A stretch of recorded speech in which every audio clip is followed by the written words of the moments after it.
Hello students, now we are starting with question number 4 of exercise 11.2. Now in this question we have the diameter of a circle is a line which joins 2 points on the circle and also passes through the center of the circle. Express the diameter of the circle in terms of its radius. So this is a circle in which this is the diameter. Diameter means here diameter is AB. Diameter is a line segment which passes through the center. Now and also passes through the center of the circle. Express the diameter of the circle in terms of radius. Now what is radius? This is called radius. Radius means which starts from the center and goes in any direction, but it touches the circle. It touches the point or any point on the circle. Like it can be from here or it can be from here. These all are radius. And what is the relationship between diameter and radius? The relationship between diameter and radius is the half of diameter, or diameter is the double of radius.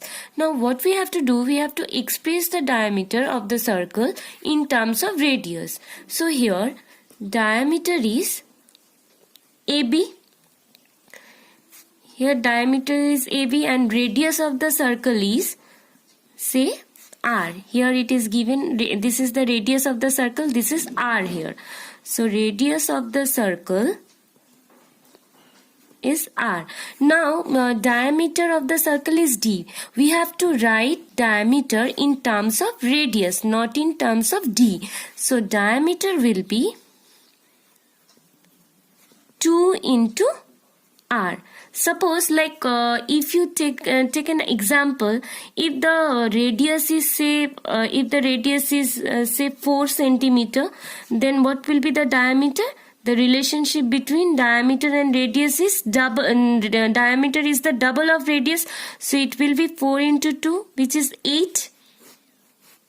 Right. So here also what we have done, since the relationship between radius and diameter is the double of radius, that's why 2 into R, which is 2R.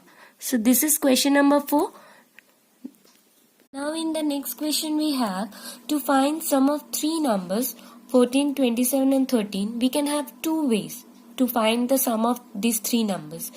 Either we may first add 14 and 27. We will add this to get 41. And then add 31 to it to get the total sum 54. That means we will add these 2, and with the result we can add 13 to get 54, or we may add 27 and 13. These 2 we will add at first to get 40, and then add 14 with it to get the sum 54. That means in both the cases we will have the same result, which is 54. So if you add these 2, like here 14 plus 27, and then after adding this we will have 41, and with 41 if you add 13 then we will get 54. And here if you add these 2, and with the result if you add this 14 we will have 54. So in both the cases we have the same answer, which is 54. So this property is known as associativity of addition of numbers. Now we have to express this property, which we have already studied in the chapter on whole numbers. We will use A, B, C to write this property. So here if A, B, C are 3 variables, these are the 3 variables, then the property will be A plus B